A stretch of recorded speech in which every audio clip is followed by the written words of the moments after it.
Hello, hello, hello, and today I'm going to go over some incredible swarming and flooding cards. And what do I mean by that? Well, who remembers back in the day when we would play Scapegoat and we thought we were the GOAT, when we would summon these tokens and they would defend our field almost endlessly, and we thought that was pretty cool. Well, now not anymore, because nowadays at the snap of a finger we can special summon monsters so easily, because Yugioh has evolved in such a way that it's so easily to special summon these monsters, and that's what this list is about. We're going to go over the top 10 ways that we can just swarm our field with monsters. And starting off with number 10, I'm going to go with a very underappreciated and probably underrepresented and maybe has the most potential of all the cards. It's 5-star Twilight. What is 5-star Twilight? Well, if the only monster you control is a level 5 monster, right? You could tribute that monster and then special summon 5 Kuriboh monsters. Kuriboh, Kuribe, Kuribop, all these Kuriboh monsters basically from your hand, deck, or graveyard, but they can't be tributed for a tribute summon. Only activate one of those per turn. What are those special Kuriboh monsters? Well, we all should be familiar with the OG hand trap Kuriboh. It protects you from battle damage. When you discard this card, you take no battle damage from a battle. Pretty cool. Thank you, Kuriboh. But the level 5 card that probably we could be using here is Babylon here. Easily summonable if you have more monsters in the grave than the opponent. You can special summon it from your hand, but not to worry too. You can also play maybe the Runic cards. The Runic level 5 is pretty good. Bandit is also level 5. But let's go over those 5 Kuriboh monsters too, or the other 4, I should say, Kuriboh monsters. They're not anything to write home about. They all have these nice little effects, pretty small floating effects, because remember, they're easily swarmable. When this one's destroyed by a battle, Kuriboh, you can special summon. This is the attack range of a Kuriboh monster from your deck. But funny enough, the Skull Servants also have this attack pattern line, 300 attack, 200 defense. Special summon one of those guys, and you could tribute this card and special summon one of each of these from your hand, deck, or field, and this guy, and you can special summon the Babylon from your hand, deck, or graveyard. Interesting. Probably won't use that much. B has a pretty cool effect. When this card or another Kuriboh is destroyed by battle, add a spell or trap that mentions Kuriboh in its text. Pretty cool. Once per turn, when an opponent's monster declares an effect, while you control another one of these, change the attack of all monsters you control to 0 till the end of the turn, and then negate the attack. So that's pretty cool. One-time stoppage there. They don't have much attack anyways. This Kuriboh is not that crazy. I know you could discard the card, target a Kuriboh, gains 1500 attack, not that crazy. And then the same has got the other effect where you tribute all the Kuriboh monsters, and now you can add a Bandit. That's the other card I was talking about. Kuriboh is pretty good. This one, if this opponent monster declares an attack, discard this card, add a Kuriboh monster. It could be any Kuriboh monster from your deck to your hand. There's a lot of good ones. Perform of Pal Kuriboh, Rainbow Kuriboh. A lot of good ones. Anyways, except Kuriboh. Once per turn, you could discard a trap, and then a monster loses 15k attack. Not that crazy of a secondary effect, but the floating effect is very good. Anyways, all of these Kuriboh cards have these little effects, but remember, it's the power numbers, and that's what Kuriboh is all about. And I think what's pretty cool about that power numbers is it doesn't just end there. Take a look at this card, Kuriborn.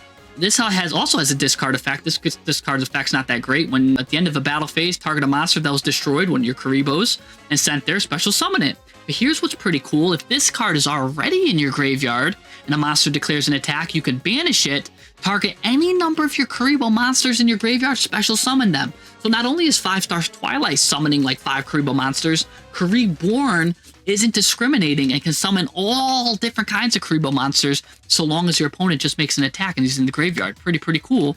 And I think what's really cool is how all of these swarming and summoning, showing the power of the small guys, is paying homage to a Multiply from the anime, where again Yugi used Multiply on Kuriboh to swarm his field.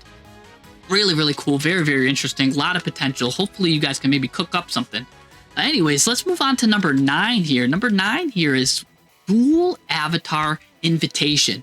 Very interesting, very unique card, because what it is you discard a card, and if you do, special summon as many Duel Avatar Spirit tokens as possible. Warrior Light level 2. Also, for the rest of the term, we're going to be locked into fusion monsters, because we cannot special summon from the extra deck except fusion, and these tokens can't be tributed. After summoning these tokens, here's what's pretty cool, twice. We could do this twice, fusion summon a Duel Avatar fusion monster from our extra deck. So we just flooded the field with 5 fusion cards. We can now fuse twice. Let's take a look at our options here. Well, we have dual avatar fists and dual avatar feet. Very, very interesting about feet and fists over here. So what does fist do? Let's see. What's fist? I'm about to get fisted here. If this card is special summoned, you can target an attack position monster your opponent controls, destroy it. Not that crazy, but it's a decent effect for, you know, we're getting all of this stuff. You can only use this once per turn. You can only use this while you control this. Your monsters that are dual avatar will get 300 attack and defense. Okay, pretty basic destruction effect. All right, what does feet do? If you control duel would be destroyed, some protection here. You could destroy a dual avatar monster you control instead, so one of the tokens, so a very minor protection effect. During the main phase, if you control a dual avatar monsters that was fusion summoning use effect monster quick effect, target that, face up monster special summon for the extra deck, negate its effect. All right, so it's got a nice negate effect too, but you would have to use a fusion summon using effect monster, so you can't use the tokens to get that negate effect. Interesting. It also has two more probably better cards here, Manifested Aeon and Empowered Kongayu. I'm not going to pretend like I know what they do by heart because I don't use this archetype, so I'm going to read it. If this card gains the following effects, you have to use these, pretty much you have to use particular guys to get these effects. These bonus effects aren't pretty good, but whatever. Let's take a read anyways. Quick effect, target a card on the field, banish it. And this fusion summons card is destroyed. Special summon a dual avatar fist and defeat. Those are the main deck monsters from your deck. If you do, they can't be destroyed by battle or card effects. So, all right, pretty cool. A banish. So the other one got a pop. This one's got a banish. So very, very minor effects. But what's at the end of the day, right? Oh, let me just read the big guy here. This card battles. Your opponent cannot activate card effects to land a damage type. Not that crazy. This card attacks after damage calculation. This is why it's number 9 spot, by the way. You can return one monster controls to the hand. When your opponent spell trap a card effect that targets card on field to control 2 or more fusion monsters, negate the activation. All right, so very, very good minor effects. Nothing crazy to write home about, but what I would actually recommend is if you have another monster instead, remember, you could fuse, you're forced to fuse into those other cards, but if you have a polymerization, maybe you might want to go into a First of the Dragons. This card is a very defensive card. It's much more sticky and prevalent than probably the other ones because it can't be destroyed by battle, and it's unaffected by monster card effects. The only way it can be destroyed by battles with a normal monster. So you're going to have to use either spell cards to remove First of the Dragons, or tribute it with a kaiju, something like that. Very, very interesting. Or you can go for, if you have another warrior monster, remember, they do very well with the fire cards, the Infernobles, Fire Flint Lady, 2 warrior monsters with different attributes, because most of those cards are light monsters, so you're going to need probably another archetype to help it out. This is very good at OTKing, Guilty Gilfried, the Magical Steel Knight. Basically what it does is if a card targets this card, negate that effect, destroy a card on the field, pretty cool. And if this card's fusion summoned using only monsters on the field, it can make a second attack. And if this card battles an opponent's monster, you banish the spell and it gains attack equal to half its current defense. So it brings it up to like 30, it gives it 800 more. So like a little bit around 35k. I don't know, I'm not doing the math right now. 27, 28, 29, 30, 32, 33, 34, yeah, 35k. And yeah, very, very interesting. And then it can attack twice. So pretty cool. You could do that. But let's move on to the more interesting number 8. Number 8 is Pajama Ojama, or Ojama Pajama, should I say. And I love the artwork on this card. Very, very cool. It's paying homage to Chaz from the Yu-Gi-Oh! GX series, who used Armed Dragons and the XYZ Light Fusion monsters. And it says if an Armed Dragon, Light Fusion monster, or would be destroyed by battle or card effect, you can banish one Ojama card from your hand, field, or graveyard instead. That's very important that we can banish these Ojamas, because I'm going to get to the part where we swarm the field in a second. But here's the first thing we could do. During the main phase, we add an Ojama card from the deck to your hand, then discard a card. Very cool. And the second part right here, if this card is sent to the graveyard, you could special summon as many of your banished Ojama monsters as possible, so we can swarm the field that way. And here is how we're going to get those other cards out on the field too, right? If you want to focus on the XYZ cards, you're probably going to use the Ojama Simulation. And if you're focusing on the Armed Dragons cards, you're going to use Ojama Match. So they got very different kind of archetypes that you can go in here. They both have the same thing at the end. They both have the same end effect where during your main phase, you could banish this card, target 3 banished Ojamas, shuffle them to the deck, and draw a card. They both have that. But where they differ is you reveal a light machine monster from your extra deck, And you could banish any number of Ojama monsters. So this is how we're banishing cards from your hand, face up, field, or graveyard. A special summon fusion monsters with different names, specifically so that's how you're going to get your XYZ monsters of the cards revealed from your hand, deck, or graveyard equal to the number of monsters banished by this effect. So you're going to show an XYZ monster, banish, let's say 3 Ojamas, and then you get, the A, B, C, or XYZ, whatever you want. And then Ojama match can pretty much, they don't really do a banishing thing, but remember that protection will let you banish an Ojama card.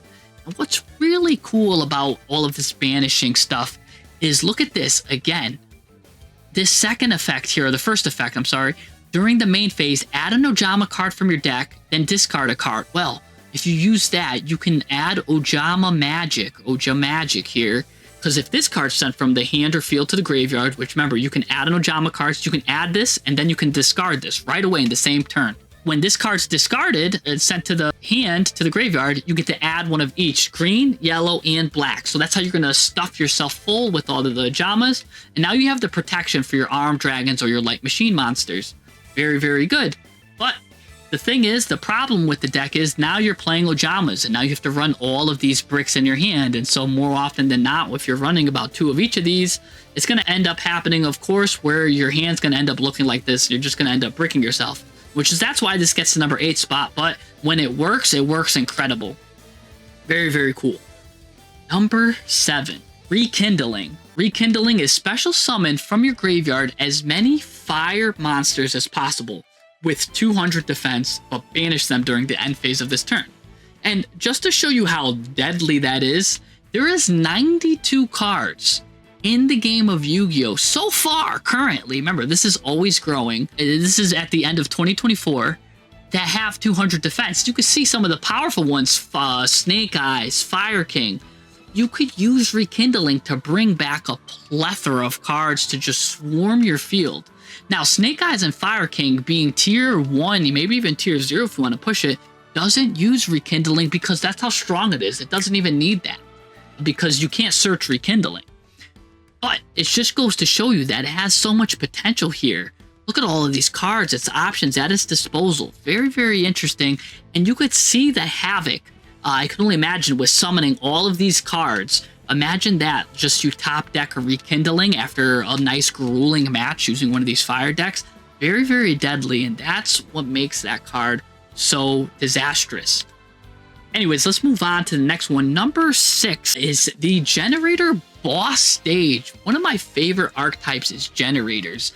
For those of you that don't know what Generators does, or what the boss stage does, well, it's kind of has a very special mechanic because it fights them on their turn. It creates almost like a boss RPG match. Let me show you what it does. Once per turn, if a card is added from the main deck to your opponent's hand, that means including the draw phase, so when they draw a card, you could special summon a Generator monster from your deck in defense position. And then if you summon the Generator monster during your opponent's turn, you could special summon as many tokens as possible in attack position. So you summon all of these fairy tokens, level 4, and destroy them during the end phase. But that's not a problem, because here, let me show you and introduce you to the Generaider cards that you're going to be using. So Har and Lopter are probably going to be the cards you're special summoning off of that effect. So Har is an Omni Negate, and it could basically negate anything at the cost of sacrificing 2 of those fairy tokens that you summon. So it'll special summon itself and all those tokens. You can get rid of 2 of those tokens, and it's an Omni Negate. Also, Har has another bonus effect where if your opponent adds a card to their hand during like the main phase, not during the draw phase, then you're going to make them discard a monster card. Very, very interesting. And then Lopter also can go to the graveyard, can attribute itself, go to the graveyard, and you can special summon a Generator monster level 9. So there you go, with a different name. So you can also attribute those tokens as well. Very, very cool. But that's not all we can do with the tokens. The tokens are pretty cool in that if you have, let's say, this card in your graveyard, what you could do is, if this card's in your graveyard, you could tribute 3 fairies, or you could tribute 2 of them, but most likely you're going to tribute 3 of those tokens. Not only are you going to draw 2 cards, you could destroy a monster, 1 card your opponent controls, not even a monster.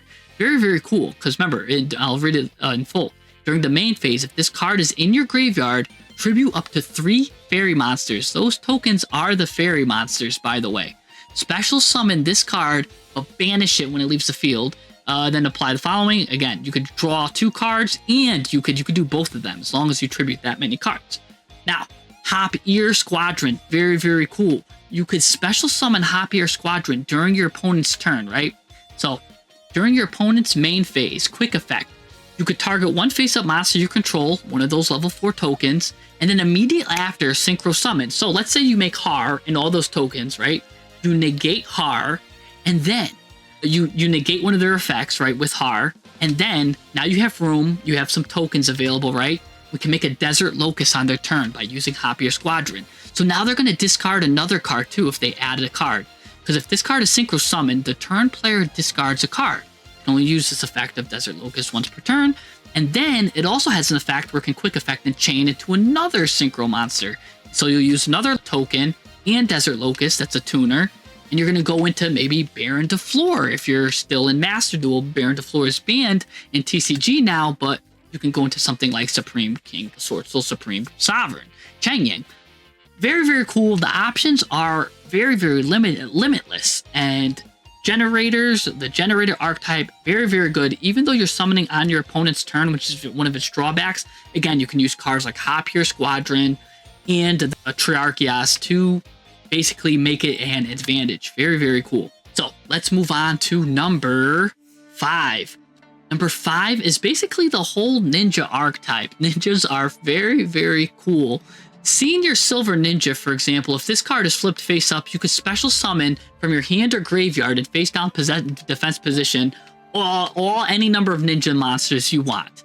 And I'm going to skip this middle one for now. I'm going to go right into Tenchi Kami, which is if a ninja monster you controls inflicts battle damage, you can target a card on your opponent controls, destroy it, but now here's the cool flooding effect.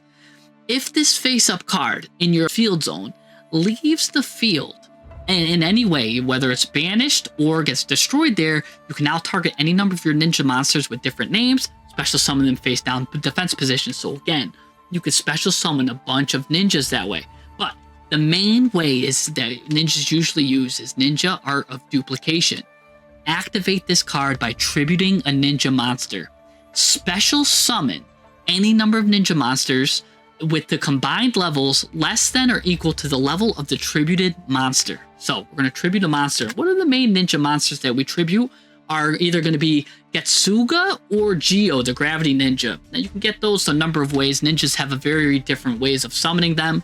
But when you get these, you usually have 8 different slots, basically 8 levels worth of ninjas to summon. And it's very easy to flood 5 cards on the field because the strong ninja monsters only cost like 1 or 2.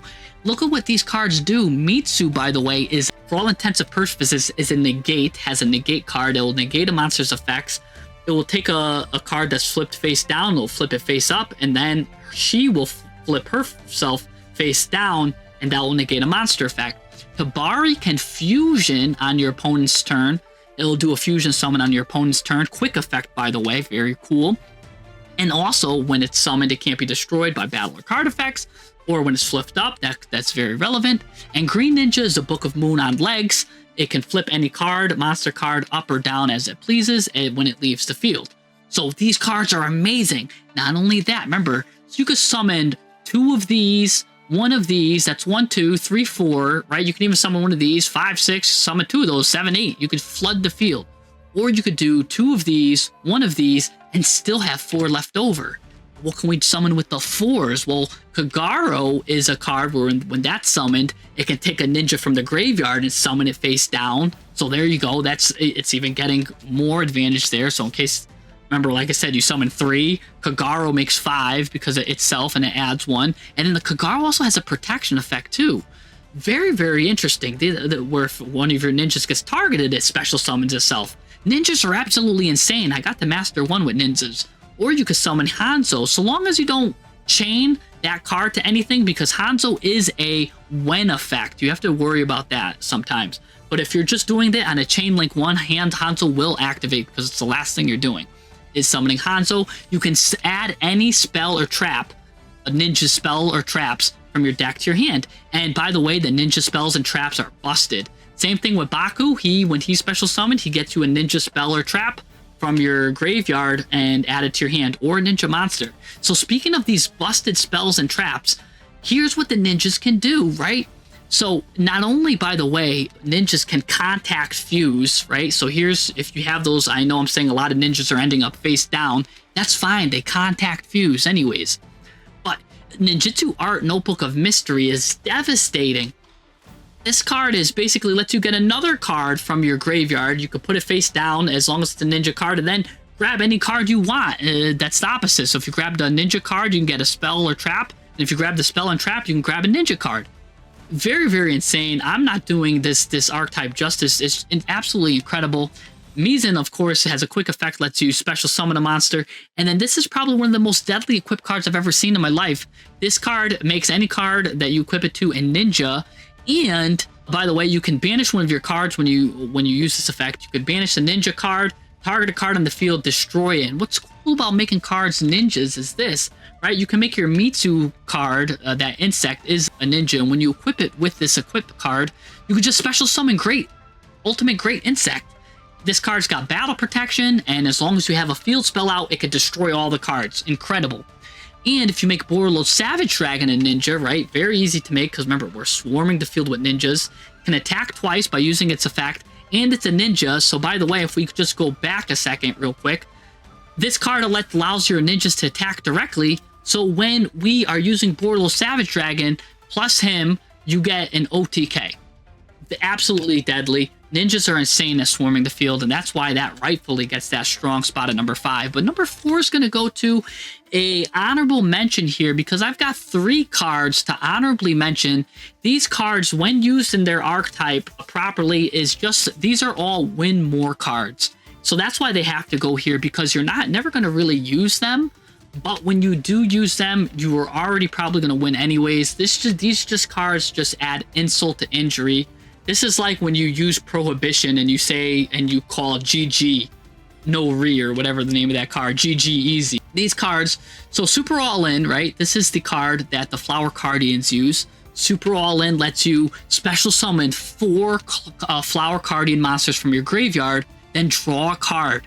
And if it's a Flower Cardian monster, you could summon it. So now, boom, now you got 5 Flower Cardian monsters. But if it wasn't a Flower Cardian monster, then now you have to destroy as many monsters as possible, and then you lose half your life points. So that's why it's definitely an all-in. But if that card works, you're winning the game anyways, because you already had a bunch of monsters in your graveyard, you probably manipulated the top of your deck, you won anyways. And what's cool about Flower Cardians is that the Flower Cardian archetype in Master Duel is one of the only cards that can punish Max C to such an extent that they could deck themselves out with Max C, because they special summon that many times. Now, Branded is very interesting. It doesn't really use Branded Sword that much. The only time it really wants to use Branded Sword is for its graveyard effect, but there's often times where a Branded player draws Branded Sword and then sets it, and then the game gets into a very, very grind fest. And what happens is, when they use Branded Sword now, they could banish any number of branded spells and traps from their graveyard,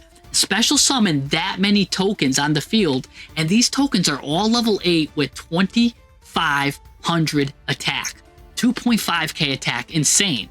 Remember, and then they also want to banish this card from the graveyard, target one of their banished monsters, and they can add that to the hand. That's usually what they're using it for. But if they get that effect out on the field, they summon all 5 tokens because they're banishing all of their branded cards. They're using it because they know that you probably just have one monster on the field. They're just going to OTK you with that.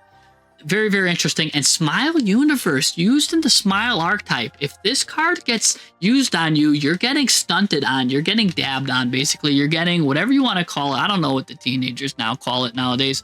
But this lets you special summon as many face-up pendulum monsters from your extra deck as possible. Their effects are negated, and your opponent gains life points equal to the original attack of those special summoned monsters. It's not going to matter that you're giving them a bunch of life points, because the cards that are getting summoned by Smile have these deadly floating effects. They're low attack anyways, and they're going to do insane stuff on the follow-up. And because this is a quick play spell, they're going to most likely set it and try to use it as late as possible on the opponent's turn. So on the crack back, you're getting cracked back hard, you're going to get OTK'd, you're going to lose. Again, these are all win more cards, which is why they have to just go here, but they are insanely good. super all in, especially like, but they're just good in their archetype. So very good, but again, win more cards. That's why that's as far as I could put them. Now, number 3, an absolute powerhouse. It's number 3 too, because this card is banned in some formats, but it's legal in others. What this card does is once per turn, you can detach 2 materials, special summon as many Battle Eagle tokens, level 6, 2000 attack as possible, and then destroy them during the end phase of this turn. Your opponent takes no further battle damage. So you're not going to be able to kill your opponent through battle with this, but what it is, it's a great turn 1 setup. In fact, it creates some of the best turn 1 boards you can make, because here's a sample turn 1 board that you can make, right? In Master Duel, where it is legal, Mecha Phantom Beast is still legal. You go into this, you do the tribute this to get Lion. Long story short, your end board ends up with a Baron and a Thunder Dragon Colossus. Thunder Dragon Colossus is a floodgate, which makes it so your opponent cannot add cards from to their hand, except by drawing it. And the Baron de Fleur, of course, is a negate and destroy. And if you don't want to go that route, you can also go this route. You make a Smeagol, a Samorg, Bird of Sovereignty. I guess Smeagol, that's from Lord of the Rings. A Samorg, Bird of Sovereignty, and an IP Masquerena. The Bird of Sovereignty, at the end of its turn, will summon an Apex Avian, because remember, it's an early turn setup, so there's no... This card lets you special summon this, and then you'll use IP Masquerena and Samorg to go into a Nightmare Griffin, which is a deadly floodgate, which this floodgate is basically special summon monsters cannot activate their effects unless they are linked. So you get this deadly floodgate and an Omni Negate. So very, very deadly boards that this can make and set up. Incredible. Moving on to number 2. Now we're getting into probably the cards that are very close to even being borderline broken. These cards are broken for all intensive purposes. The thing that makes this is it's very hard to get off, but what does this card do? For anyone that doesn't know what Superancient Deepsea Coelcanth does, is once per turn, you could discard a card, special summon as many level 4 or lower fish monsters as possible from your deck. So all of these fish monsters, they can't declare an attack, their effects are negated. No problem. And it also has another effect here too. When a card or effect that targets this, right? So if they try to imperm it and you had another fish on the field, you contribute the other fish monster and negate that effect. And I'll show you how we're going to get this card out, right? But first, before we do that, I do want to show you some of the targets that we're going to have. So Lifeless Leaf Fish is a great target because, remember, its effects are negated, but it has a great graveyard effect where you could banish the card from your graveyard, target 3 fish monsters in your graveyard, shuffle them back into the deck, and then draw 1 card. You can only use each effect of the Lifeless Leaf Fish once per turn. You can even get out 2 Lifeless Leaf Fish and use 1 this turn, 1 next turn. Great. Shiv is a tuner. We already know where this is going to go because we're going to make some tuning monsters here. But you could banish this card from the graveyard, target a fish monster, gain 500 attack, and then the next turn, because it's banished, it can get special summoned, and then it could synchro on your opponent's turn. It can synchro into a fish monster. So very, very good graveyard effect there. And Fishborg Launcher as well can't be used for synchro, but that doesn't matter because remember, its effects are negated, so don't even worry about that. It can't be this part. We just want to know about the graveyard effects is that if you have a monster in the graveyard other than this and all of them are water, which you probably will have them all water, special summon this card from your graveyard. So you get to special summon, but banish it when it leaves the field. When you do special summon it, then that effect does come online. But the first thing you're going to do, remember, is because this part's going to be offline, you're going to probably take both of those cards, and you can go right into TC Hyper Librarian, and then it's off to the races because TG Hyper Librarian lets you, whenever this card is face up, is on the field, and you make a synchro summon, you get to draw cards. So you're going to be drawing an incredible amount of cards on top of making a bunch of synchro monsters. Very, very strong effect. The only thing, like I said, that was holding it back is finding Nemo, right? Finding the Deep Sea King is just getting that card to your hand. You could run a bunch of copies, or you could do a couple of things here, right? So Abyss Keeper here, if the Deep Sea is in your hand, all you need is 2 water monsters, and then you could special summon a fish monster from your hand to zone it points to. And then remember, the Deep Sea did have that protection effect, so if something did happen, you contribute the Abyss Keeper to make sure you're guaranteed to get that effect off. Also, Paces here, a Goatee card, you could banish this card, special summon a fish monster from your hand. So boom, boom, boom, there you go. As long as you have the Deepsea in your hand, you can attribute or banish the paces, and then now you have the Deepsea, and now it's off to the races with that.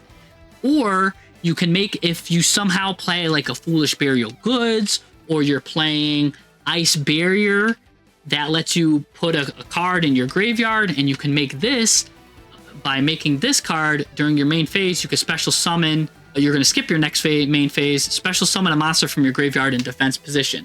That's how you can get the Deepsea Coelcanth if it's in the graveyard to special summon it. But you will have to skip your main phase next turn. That's not a problem because the board it's going to set up is so oppressive. Remember, you could, the full options are at your disposal. That it won't matter. You're going to have so many negates or so many different ways of disruption that it'll be fine. Absolutely incredible card. Now, the number one card. Some of you probably already knew this. Everyone probably already knew this that's familiar with the game, but in case you're not, it is Junk Speeder. Junk Speeder is easily the number one card on this list because all it takes, remember, so Deepsea was pretty hard because you would have to draw that card or find it, search it however you can, but with Junk Speeder, you just need to make it. It's a level 5 tuner with a Synchron and 1 non-tuner monster. And if this card is synchro summoned, you can special summon as many Synchron tuner monsters as possible from your deck in defense position. And then the only condition is now you're just locked into synchro monsters and it's off to the races. So here's a list of all the Synchron tuners. Actually, this isn't even all of them. These are most of the prevalent ones. There's still even more Synchron tuners.